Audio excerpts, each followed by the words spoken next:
Il y a des croyances qui sont formées de plusieurs versets dévoyés de leur sens, imbriqués les uns avec les autres pour laisser paraître que celle-ci est justifiée. Suivant la logique des précédentes vidéos, et afin de supprimer une de ces croyances injustifiées qui induisent en erreur les enfants d'Adam, nous allons démontrer que le descendez-vous tous du verset 38 de la sourate 2 ne concerne qu'Adam et son épouse, et si celui-ci concerne au-delà d'Adam et son épouse, alors il ne peut s'agir que des animaux. Vous me direz, mais quel sens cela aurait-il d'envoyer une guidance par laquelle même les animaux seraient guidés? Je vous répondrai que le serpent fut détourné de la bonne voie, que la huppe constata l'égarement de la reine de Saba et de son peuple, que les fourmis connaissaient Salomon. Rappelez-vous des abeilles, à qui Allah a révélé, prenez des demeures dans les montagnes, les arbres et les triages que les hommes font. À chaque chose, Allah a donné sa nature, ses mesures, puis l'a dirigée. Chaque créature a appris sa façon de l'adorer. Si le serpent a pu être dévoyé, corrompu dans le jardin et que Salomon aimait la possibilité que la huppe ait pu l'être, eh bien cela contribue à ôter le doute qu'Allah ait prescrit « Descendez-vous tous à Adam, son épouse et les animaux ». Le Coran atteste que, parmi les êtres humains, seul Adam et son épouse étaient dans le jardin, et non toute l'humanité.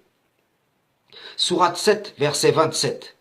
Ô enfants d'Adam, que le diable ne vous tente point, comme il a fait sortir du paradis vos pères et mères, leur arrachant leurs vêtements pour leur rendre visible leur nudité. Il vous voit, lui et ses suppôts, d'où vous ne les voyez pas. Nous avons désigné les diables pour alliés à ceux qui ne croient point. Nous voyons dans la Genèse qu'un jugement est rendu sur le serpent qui servit de lyre à Iblis le banni. Genèse 3, versets 13 à 15. Le Seigneur Dieu dit à la femme, « Qu'as-tu fait là ?» La femme répondit, « Le serpent m'a trompé et j'ai mangé. » Alors le Seigneur Dieu dit au serpent, « Parce que tu as fait cela, tu seras maudit parmi toutes les bêtes des champs. Tu ramperas sur le ventre, et tu mangeras de la poussière tous les jours de ta vie. Je mettrai une hostilité entre toi et la femme, entre ta descendance et sa descendance. Celle-ci te meurtrira la tête, et toi, tu lui meurtriras le talon. » Il faut comprendre que Iblis le banni et le serpent sont associés dans une même entreprise, celle de faire tomber nos parents par tromperie. Nous savons que la malédiction d'Iblis le banni précéda ce stratagème qui aboutira par un jugement concernant l'homme, la femme et le serpent qui vont être expulsés du jardin. Et aujourd'hui, l'homme peut se dire, pourquoi dois-je tirer mon pain de la terre à la sueur de mon front?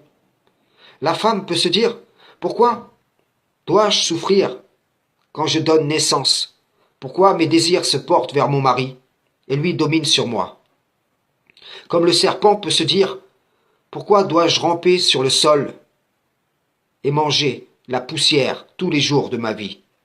Aux trois, je réponds, parce qu'Allah l'a décrété, et s'y opposent ou essayent de contourner ses décrets, ceux qui sont insoumis. On m'a dit, mais le Coran indique que le diable s'adresse à Adam. Or, la Torah déclare que le serpent s'est adressé à Ève. Nous ne reconnaissons pas que Ève précéda Adam dans cette faute. Voilà un point d'opposition entre la Torah et le Coran, et je réponds à cela. Que l'ordre de ne pas approcher de l'arbre fut donné à Adam. Pourtant, celui-ci s'étend aussi sur son épouse. Dans l'autre sens, rien ne s'oppose à ce que les suggestions du diable banni furent premièrement adressées à Ève et que celles-ci s'étendent ensuite sur Adam. Donc, nous comprenons qu'en Genèse 3, verset 9, l'Éternel appelle Adam, car c'est à lui qu'il a donné l'ordre. Et Adam l'enjoint ensuite à Ève. En Genèse 3, verset 3, Ève répond au serpent, « Dieu a dit, vous n'en mangerez point, et vous n'y toucherez point. de peur que vous ne mouriez. Conclusion, si on accepte qu'Adam fut le relais de l'ordre de l'Éternel, et qu'en l'enjoignant à Ève, celle-ci, pardonnez-moi, le reçoit comme venant directement d'Allah, eh bien, on ne peut s'opposer à ce que la séduction du diable banni, relayée par Ève, soit comme si Iblis le banni s'était directement adressé à Adam. Que le Coran les associe dans une même faute n'implique nullement que le récit de la Torah serait discordant. Réfléchissez, comment Ève a convaincu Adam? Eh bien, en lui répétant ce que le diable lui a dit à travers le serpent, pour qu'elle mange du fruit de l'arbre, et il en mangea. Sourate 20, verset 115. En effet, nous avons auparavant fait une recommandation à Adam, mais il oublia, et nous n'avons pas trouvé chez lui de résolution ferme.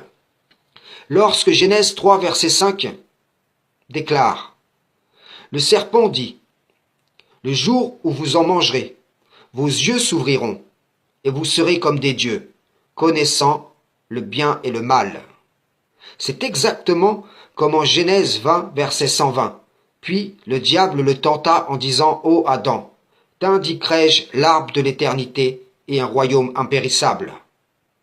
Le diable banni n'avait pour but que de faire en sorte qu'Adam soit exclu du jardin, comme lui avait été exclu de la présence de l'Éternel.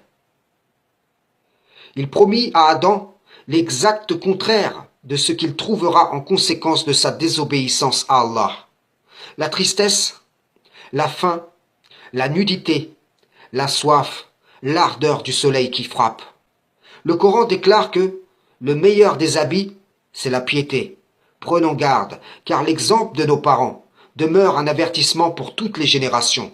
À nous aussi, l'ennemi veut arracher les vêtements. Frères et sœurs en islam, salam, shalom.